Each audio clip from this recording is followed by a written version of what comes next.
Hello friends, this is Vijay Prakash from Mumbai. आज हम लोग इस डिजिटल एरा में काम कर रहे हैं और हमारा कम्युनिकेशन लोगों के साथ इस टेक्नोलॉजी के सहारे कई गुना बढ़ गया है। नेटवर्क बनाने की हमारी स्पीड भी फास्ट हो गई है, लेकिन जो बेसिक्स है लोगों के साथ डील करने में, वो बेसिक्स तो सेम रहती है, क्योंकि ह्यूमन नेचर तो चेंज नहीं हुआ है। और हमारे बिजनेस में रिलेशनशिप बहुत ज़्यादा इंपॉर्टेंट हो जाता है। तो आज के इस डिजिटल एरा में वर्चुअल मीटिंग जो हम कर रहे हैं, उसमें जो बेसिक्स हैं, तो क्या बेसिक्स हैं, कैसे रिलेशनशिप बनाने चाहिए और कैसे उसे मेंटेन करनी चाहिए। हालांकि ये बातें कॉमन सेंस की होती हैं, लेकिन कहा जाता है ना कि कभी कभी common sense is not very common. तो कुछ टिप्स और टेक्निक, इन चीज़ों के बारे में आप जानेंगे आज के हमारे इस मोस्ट फेवरेट पोस्टकास्ट चैनल में। और इसको बताने के लिए जो शख्स आ रहे हैं, हम सबके चहीते, जिनका सालों साल का फ्रेंडशिप और रिलेशनशिप का एक्सपीरियंस है, वो शख्स हैं Mr Sumit Bahadur ji. Thank you Vijay for the very warm introduction. दोस्तों, आज मैं एक बहुत ही इंपॉर्टेंट टॉपिक पे आप लोगों से बात करना चाहता हूँ, which is all about building better relationships in our teams. One of the best things that my mentor, guide and philosopher friend did for me हमारे शुरुआत के दिनों में in our entrepreneurial journey with the Amway guided entrepreneurship plan was that he made me believe that I am exactly at a place in my life where I deserve to be. कि मैं वही हूँ life में जहाँ मैं deserve करता हूँ, जहाँ मुझे होना चाहिए इस वक्त। And it is all based on the choices and decisions that I have made in the past. And he helped me so much in understanding what is success, कि success क्या है, and how I am the one and only person who is in control of attracting my own success, कि सिर्फ मैं ही responsible हूँ अपनी सफलता जो मैं चाहता हूँ लाइफ में उसे अपनी तरफ अट्रैक्ट करने के लिए। Of course, he gave me a lot of incredible inspiration. उन्होंने मुझे बहुत प्रेरणा दी by his own example, the kind of life he led with the values and belief system. लेकिन साथ ही साथ he also gave me some very powerful philosophies in life which kind of gave me some aha moments of understanding about myself। जब मैं किसी situation में फंस जाया करता था, जब मुझे चैलेंजेस आते थे, तो वहाँ पर मुझे उनकी जो फिलोसफीज थी, जब मैं पलट के उनके बारे में सोचता था, तो वहाँ से मुझे कुछ एज अ ब्रेक थ्रू निकल के आता था, एक aha moment which would help me to survive and overcome the challenges in my life. So for all of this, I am very grateful to him because I am what I am today because of him. And I remember very clearly कि one of the things that he used to always say to me was, वो मुझे बार बार ये बताया करते थे कि Sumit, don't wish that life got easier, but make sure that you get better। Sumit, कभी भी ये विश मत करो कि ज़िंदगी आसान हो जाए, परंतु हमेशा कोशिश करो कि तुम कैसे बेहतर बनो। And one of the other things that he used to always tell me was that anytime anything goes wrong, just go and look in the mirror for solution. जब भी कुछ चीज़ें जो हैं ठीक से नहीं जा रही हैं, तो हमेशा शीशे में देखो सोल्यूशंस ढूंढने के लिए। And that approach was completely opposite to what we normally do and what I had seen in my life growing up as a child in my own household. कि जब भी कुछ चीज़ें गलत होती थी तो हम हमेशा ब्लेम करते थे किसी परिस्थिति को, किसी सिचुएशन को, on what went wrong and blame situations for what goes wrong in our life. Example के तौर पर अगर हम लोग कहीं जा रहे हैं और वहाँ लेट पहुँचे, तो सबसे पहले हम ये दलील देंगे कि वो आई एम लेट बिकॉज रास्ते में आज ट्रैफिक बहुत था और एक्सीडेंट हो गया था, उसकी वजह से मैं लेट हो गया। और husband comes back home and he says कि वो आज मैं ऑफिस से निकलने वाला था लेकिन काम एकदम से बहुत आ गया एंड दिस एंड दैट। मतलब हम लोग हमेशा लाइफ में जो है ना, we are always looking for things to blame to make ourselves prove right. लेकिन मैंने क्या देखा है कि by blaming others for things that go wrong for you, हम जब और चीज़ों पे दोष लगाते हैं अपने आप को सही ठहराने के लिए, तो then you are actually declaring, हम ये ऐलान कर रहे हैं कि basically we are powerless, we are making ourselves powerless to change anything in our lives. And basically we have used an excuse और what we call in English a cop out. हम एक एक्सक्यूज ढूंढ रहे हैं basically to keep ourselves in the same state और same situation forever. और हम लोग जो हैं कभी भी अपनी परिस्थितियां बदल नहीं पाते, क्योंकि हमने अपनी सारी पावर किसी और को दे दी है, because we have placed all the power for change in the hands of other situation और व्हाट आई कॉल्ड अदर्स। और दूसरों के हाथ में पावर देख के basically what we are declaring is this कि हमारी इसमें कोई गलती नहीं थी and we can not change. तो basically we are admitting that we can't change situations because of others. And why I'm talking about this is because I remember early last year when the pandemic hit, I was once having a discussion, like a casual assessment, which I periodically do with my leaders, like a counseling session. इसमें one of my very seasoned business leaders, who has been in the business for the last 15 years, very successful, he was talking about their business goals and strategies, and how they were planning to go digital with the changing environment. And while talking with me, they were basically lamenting the fact, थोड़ा सा complain कर रहे थे मुझे इस चीज़ के बारे में कि आजकल जो meetings हो रही हैं उसमें जो young लोग आते हैं during the meetings, they don't let them sometimes finish the sentences, या meetings के बीच में उनका ध्यान कहीं और चला जाता है, और they definitely many times start looking at their phones.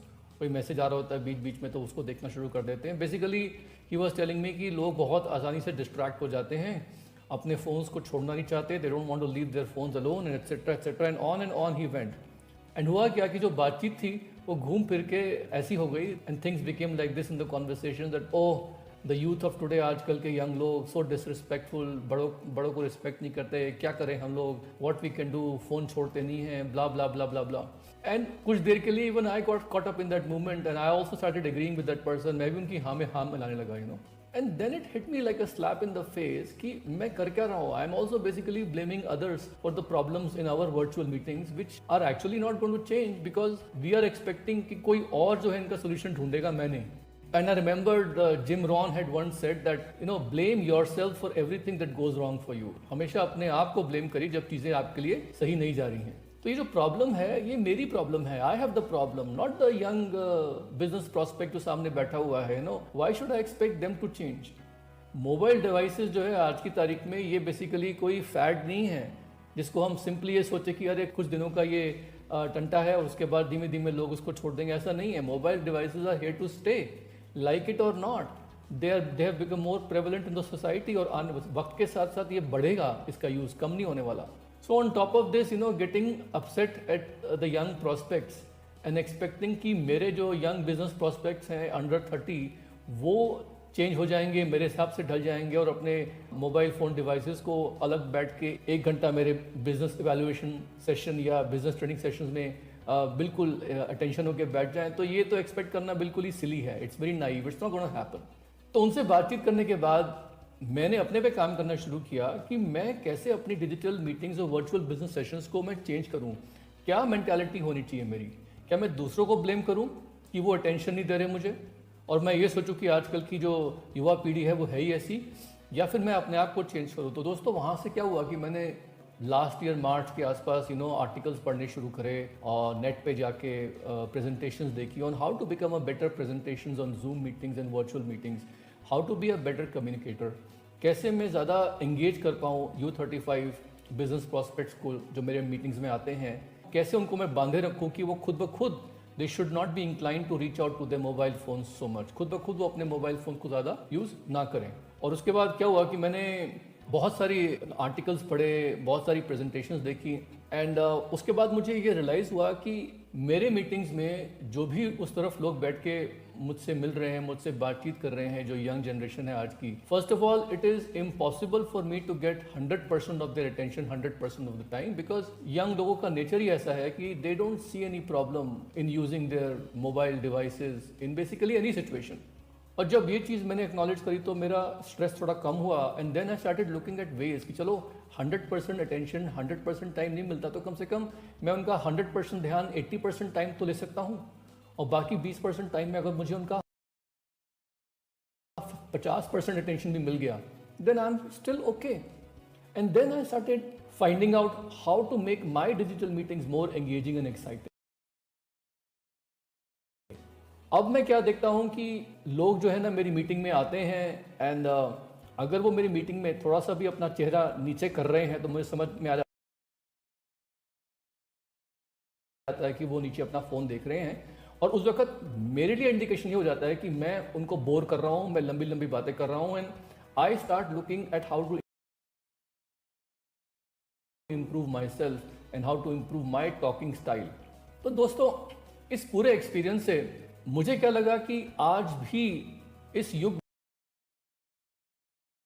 में जहां पर डिजिटल कम्युनिकेशन बहुत आ रहा है and technology has found so many ways for us to connect with hundreds and thousands upon thousands of people, हमारे कनेक्शंस बढ़ गए हैं डेली बेसिस पे. Our communication is fuelled by technology. अभी भी कुछ ऐसे लेसन्स हैं जो पुरानी किताबों से हम लोग सीख सकते हैं in how to make better connections with people, how to make better communication relationships with people, कि कैसे हम लोगों को ज़्यादा बांधे रखें, एंगेज करके रखें, कैसे लोगों को अपने करीब लेके आएँ. तो दोस्तों इस कॉन्टेक्स्ट में इस संदर्भ में मैंने एक किताब फिर से पढ़नी शुरू करी which is how to win friends and influence people by Dale Carnegie, जो कि nearly a century old book. और ये किताब जो थी वो हालांकि लगभग 100 साल पुरानी हो चुकी है, लेकिन फिर भी इसमें कुछ एक्सेप्शनल माइंड ब्लोइंग एडवाइस है जो आज भी सिखाती है हमें कि किस तरीके से डील करना है लोगों के साथ, and how we have to make contact and how to we have to make and maintain relationships.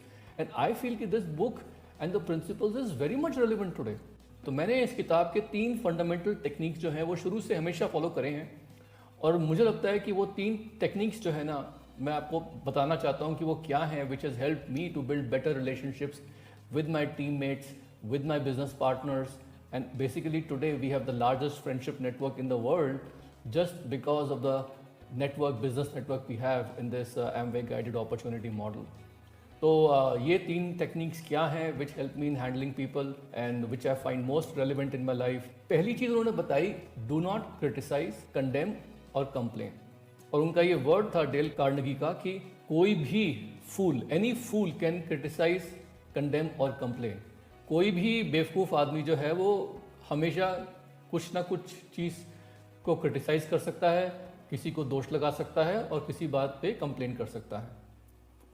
और मुझे लगता है कि ये प्रिंसिपल जो है ना, इसको पहले मैं कवर करना चाहता हूँ। क्यों? बिकॉज अगर ये प्रिंसिपल हम लोग वायलेट कर देंगे तो हमारी बाकी सब टेक्निक्स और सारे प्रिंसिपल्स जो है वो फेल हो जाएंगे ऑटोमेटिकली। बिकॉज हमें जो है लोगों को इन्फ्लुएंस करना पॉसिबल होगा ही नहीं अगर हमने ये चीज़ फॉलो नहीं करी। So this is the most vital thing in building strong enduring relationships and friendships with people.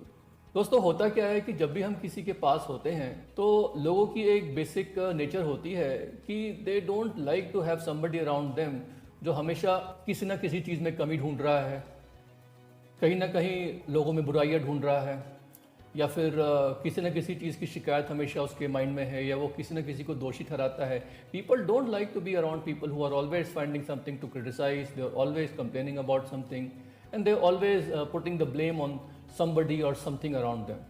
Because होता क्या है कि जब ऐसे लोग आते हैं उनके आसपास, so what happens is this कि जो एक इमोशनल बैंक अकाउंट होता है between you and your friends और you and the people that you are dealing with, तो उस इमोशनल बैंक अकाउंट में every time you are either criticising, condemning और कंप्लेनिंग एनीवन और एनीथिंग अराउंड यू बार बार बार, तो उस इमोशनल बैंक अकाउंट में you are basically debiting and more likely than not people will start avoiding you. अगर आपको आपकी टीम में से किसी भी आदमी को अपने से दूर करना है तो एक सिंपल सा फॉर्मूला है उसको दूर करने का, हमेशा उसके आसपास या तो किसी चीज़ में कमी ढूंढो, किसी की बुराई करो, कुछ शिकायत करो, या किसी को दोषी ठहराओ, उसमें कुछ बुराइयां ढूंढो, ये सब काम करो तो धीमे धीमे वो आदमी अपने आप ही आपसे दूर होना शुरू हो जाएगा। मैंने क्या देखा है कि जब लोग हमारे बिजनेस में आते हैं वो हमेशा किसी न किसी और प्रोफेशन से हमारे बिजनेस में आते हैं, they are always engaged in some other profession, और they have just left some college जहाँ से वो पढ़ के आए हैं and they have just started in new in the jobs. कहने का मतलब क्या है कि when people come into our business they are always bringing some residual attitudes और belief towards our Amway guided entrepreneurship business, and they are also a little bit judgmental about who we are and what we are teaching them. ये होता है, it is a human nature, because उनका जो पुराना attitude और belief system है वो carry over कर जाता है। अब इम्पॉर्टेंट चीज़ यहाँ पर क्या है कि बहुत सी बार इस चीज़ की वजह से कुछ रेजिस्टेंस क्रिएट हो जाती है उनके बीच में और जो उनके कोचेज़ और मेंटर्स उनको सिखाना चाह रहे हैं उनके बीच में। जैसे फॉर एग्जांपल अगर मैं उनका अपलाइन कोच या मेंटर हूँ और मैं उन नए बिजनेस पार्टनर्स को बहुत जल्दी सिखाने या करेक्ट करने की कोशिश करूँगा to soon the wrong way, तो क्या होगा कि धीमे धीमे there will be a friction between them and myself. तो जब भी मेरे टीम में नए बिजनेस पार्टनर्स या even some not so new any more, when I'm dealing with them, I always make a conscious decision. मैं बहुत ही consciously decide कर लेता हूँ कि मुझे उन्हें क्रिटिसाइज नहीं करना है, and if they do something wrong or inappropriate, I just make a note of it, smile कर लेता हूँ और मैं उन्हें किसी और चीज़ के लिए सिंसियरली अप्रिशिएट करता हूँ। लाइक फॉर एग्जाम्पल ऐसा बहुत सी बार होता है कि कुछ लोग जो है मीटिंग में लेट आते हैं, for example I still greet them, I still smile at them, but I make a note of it. Later on मैं क्या करता हूँ कि मैं उन्हें कॉम्प्लीमेंट करता हूँ कि how when they came everybody loved it and I also really liked it, and I told them कि हम लोग तो आपका मीटिंग शुरू होते ही इंतज़ार कर रहे थे कि कब आएंगे, और आप जब थोड़ा देर से आए तो उस बीच में मैं भी थोड़ा सा सोच रहा था कि आपको फ़ोन लगाऊं या नहीं लगाऊं, but I was so happy that you came. तो वो अपने आप समझ जाते हैं कि next time they should come on time. या फिर एग्जाम्पल्स ऐसा कई बार होता है कि लोग मीटिंग में आते हैं, डिजिटल वर्चुअल मीटिंग्स में, एंड दे आर डिशेवल्ड। अगर जेंट्स है तो उन्होंने शेव नहीं किया हुआ, या लेडीज़ जो हैं वो एकदम ऐसी आ गई, और sometimes they are wearing not appropriate very casual clothes. तो again I make a mental note of it and I just later on just compliment them on how smart they are and how they have a wonderful smile, and then I tell them, मैं उनको बताता हूँ कि you would make a really great impression अगर आप इस तरीके से well groomed आएंगे, and if you come in slightly more formal clothes. So when you say the same thing by giving a compliment, तो क्या होता है ना कि वो बात भी हो जाती है, and you are not directly trying to find out, कुछ कमी ढूंढने की कोशिश नहीं कर रहे आप उनमें, या उनको डायरेक्टली आप क्रिटिसाइज नहीं कर रहे। Of course, there is always some people who can look at my kindness or softness and see that as a weakness, and may even try to take advantage of me by being very very casual and repeating mistakes again and again. कभी कभी लोग इस नरम दिली को थोड़ा सा एक कमज़ोरी मान लेते हैं, और but I prefer to see this as my strength, because ultimately I am responsible for the welfare of every person in my team. उन्हें अपलिफ्ट करना, उन्हें इंकरेज करना, उनका पोटेंशियल निकालना मेरी जिम्मेदारी है। And I know that I can not do that by putting people down, by criticising them और putting some blame on them. तो मैंने ये चीज़ देखी है कि ये पहली चीज़ जो है, ये टेक्निक जो है बहुत काम करती है। The second technique which I have found very useful is always giving honest and sincere appreciation to people. दोस्तों, ये sincere appreciation का मतलब चापलूसी या फ्लैटरी नहीं होता है। Sincere appreciation does not mean flattery. Sincere appreciation will get you the responses from your team members. जब हम लोगों को sincerely appreciate करेंगे किसी चीज़ के लिए, तो वहीं से हमें correct response मिलेंगे। लेकिन अगर हम लोग चापलूसी करेंगे, और they can see that we are putting up a show for them just because we want something, तो होगा क्या कि एक बार उनको पता लग जाएगा कि आप जानबूझ के कुछ ना कुछ चीज़ें बना के उनकी चापलूसी कर रहे हैं। उसके बाद क्या होगा ना कि वो धीमे धीमे ना वो आपको ट्रस्ट करना, आप पे भरोसा करना बंद कर देंगे, and it will be very difficult to regain the trust from that person again. So always make sure that sincere appreciation का मतलब चापलूसी नहीं होता है। Let the other person see that you are authentic and they will value your appreciation. Okay, any time I do a training meeting, I am always after the training meeting finishes, जो भी उस meeting में लोग आते हैं, बोलते हैं, जिन्होंने भी उस मीटिंग को ऑर्गेनाइज किया है, I'm always sending them a personal message, or I call those leaders in the meeting which was conducted, and I always thank them sincerely for their participation, and I thank them for all the feedback in making the meeting great. तो मैंने क्या देखा है कि I'm always finding something to appreciate people. Their dress, their grooming, if they are participating for the first time in any of the meeting, चाहे उन्होंने 2 minute के लिए कुछ बोला, I'm always appreciating them. Because क्या होता है ना कि any time people speak for the first time in any of the meeting, they are bound to make mistakes because they forget some things. But मैंने क्या देखा है कि an honest and sincere appreciation just for participation, हालांकि even though we know that they did not do so great, उन्होंने बहुत अच्छा नहीं किया प्रेजेंटेशन या बातचीत नहीं करी मीटिंग में, but still because you give them an honest and sincere appreciation, वो it will go a very long way, वो काफ़ी लंबे समय तक उस चीज़ को याद रखते हैं। There was a very famous poet, Maya Angelou, एक बहुत ही famous poet है Maya Angelou। उन्होंने कहा था एक बार कि people will always forget what you said or what you did. लोग ये भूल जाते हैं कि आपने क्या कहा था और आपने क्या किया था, but people will never forget how you made them feel. लेकिन लोग ये कभी भूलेंगे नहीं कि आपने उन्हें महसूस कैसा करवाया। That is the most important thing. Friends, when you give people an honest and sincere appreciation, people will gravitate towards you. वो आपकी तरफ चुंबक की तरह आना शुरू कर देंगे, and you will find that this is very true in building trust, building friendship with them, and ultimately in building a strong network. तीसरी टेक्निक जो बहुत इंपॉर्टेंट है मेरे हिसाब से, वो क्या है? Arouse in other person an eager want. हमेशा दूसरों में एक चाहत पैदा करो उन चीज़ों के लिए जो वो चाहते हैं लाइफ में। देखिए दोस्तों, हमारे साथ लाइफ में बहुत सी बार क्या होता है कि हम लोगों से वो करवाना चाहते हैं जो हम चाहते हैं। Most of the time we are trying to make people do what we want, but लोग जो है ना, everybody wants to only do things in life what they want, लेकिन लोग हमेशा लाइफ में वो करना चाहते हैं जो वो चाहते हैं। People want what they want, लोग चाहते हैं वो चीज़ें जो उनके लक्ष्य हैं, उनके गोल्स हैं। कोई भी आपके लिए काम नहीं करेगा, because it's not a job, you not paying people, you not hiring people. Even when you hire people, people will still do things the way they want to do it. और हमारे बिजनेस में तो we have a voluntary network, nobody is anybody's boss. So यहाँ पर मैंने क्या देखा है कि in this entrepreneur model the biggest impact in the management and growth of our network is, जब भी हम कम्युनिकेट करें with our business partners, always we should be talking about what they want, not what we want.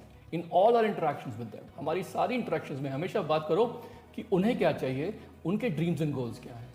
Because दुनिया में जो है ना, इस वक्त there are lot of people who are always all about I, me, myself. They are selfish, they are always self seeking, they always try to grab you and make you do what they want. आपका फायदा उठाते हैं, आपको manipulate करते हैं. दुनिया भरी है ऐसे लोगों से. तो जब हम किसी के भी साथ बहुत ही अनसेल्फिश सिंसियर वे में, when we are trying to help them get what they want, you know what will happen, they will listen to you. And this is what motivation is, because you are talking about their wants, their desires.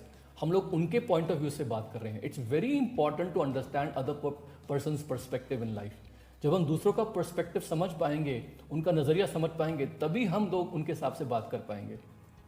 तो दोस्तों, ये principal क्या कहता है कि हमेशा लोगों के दिल में एक ऐसी चाहत पैदा करो कि वो खुद ब खुद जाना चाहें उन चीज़ों के पीछे जो वो चाहते हैं लाइफ में. जब आप उनको ये याद दिलाओगे कि आप सिर्फ उनकी हेल्प कर रहे हो, when you remind them that you are just a facilitator, you are basically a cheerleader, you are helping them to get what they want, you know what, they will move mountains. वो एड़ी चोटी का जोर लगा देंगे वो करने में जिससे उनके गोल्स अचीव होते हैं. और अगर आपने ये नहीं किया और जोर जबरदस्ती करते रहने, if you fail to do this and try to make them do things according to you, you know what, they will not even move 1 inch. 1 inch भी आगे नहीं बढ़ेंगे वो. The only way to persuade someone to do something is to talk about what they want and show them a way to get it. तो मैं क्या करता हूँ कि अपने बिजनेस में हमेशा अपने बिजनेस पार्टनर्स में, चाहे उन्हें कोई नया स्किल सेट सिखाना है, लोग शुरू में आते हैं, they don't know how to make communication with new people, strangers, उनको डर लगता है. I am talking about that business activity, how it will help them to achieve their goals, how it will help them to achieve their dreams. I make them feel I'm your friend. उनका मैं डर दूर करता हूँ. I try to understand where they're coming from and then I try to help them to understand कि ये चीज़ करने से how they will get what they want. कोई भी level अगर उन्हें achieve करना होता है, any achievement level in our business, I always tell them how this is a stepping stone towards what they want in life. मैं हमेशा उस चीज़ को कनेक्ट करता हूँ उनके आने वाले गोल से, जो कि अल्टीमेटली उनके बड़े गोल से, जो लाइफ में वो चाहते हैं, उससे कनेक्टेड है. मैं हर चीज़ को जोड़ता हूँ एक कड़ी में. I always tie them with what they want. I always tie every activity, every achievement with what they want. And once they understand how everything I'm telling them will help them get what they want, they willingly listen to me. वो अपने आप मुझे सुनते हैं. And I just become a facilitator, an encourager for them, a cheerleader for them. दोस्तों, यही चीज़ मैंने देखी है बहुत ज़्यादा काम करती है लाइफ में, हर चीज़ में. तो दोस्तों, मैंने जो आपको बताया, मैंने देखा है कि these 3 techniques have helped me achieve a lot in my life so far in helping us to build a strong and sustainable network full of business partners, full of friends all over the world. और मैंने हमेशा, तानिया ने हमेशा एक conscious effort डाला है in caring these techniques with us in every interaction in our life, चाहे वो हमारे दोस्त हों, चाहे वो हमारे बिजनेस पार्टनर्स हों हमारे नेटवर्क में. एंड शुरू में क्या होता था कि जब मैंने ये किताब पढ़ी थी आज से करीब 30 साल पहले, तो मुझे एक कॉन्शियस एफर्ट करना पड़ता था. मुझे अपने आप को रिमाइंड करना पड़ता था हर सिचुएशन में. I had to be very mindful of my words and my actions in trying to follow them. लेकिन अब तो क्या है ना, it's become like a second habit. ये एक दूसरी आदत बन गया मेरे साथ. और अगर आप भी ये टेक्निक्स फॉलो करेंगे, then you will also be able to get what you want in every area of your life. And we believe in you. We love you very much. I'll talk to you soon. Bye for now.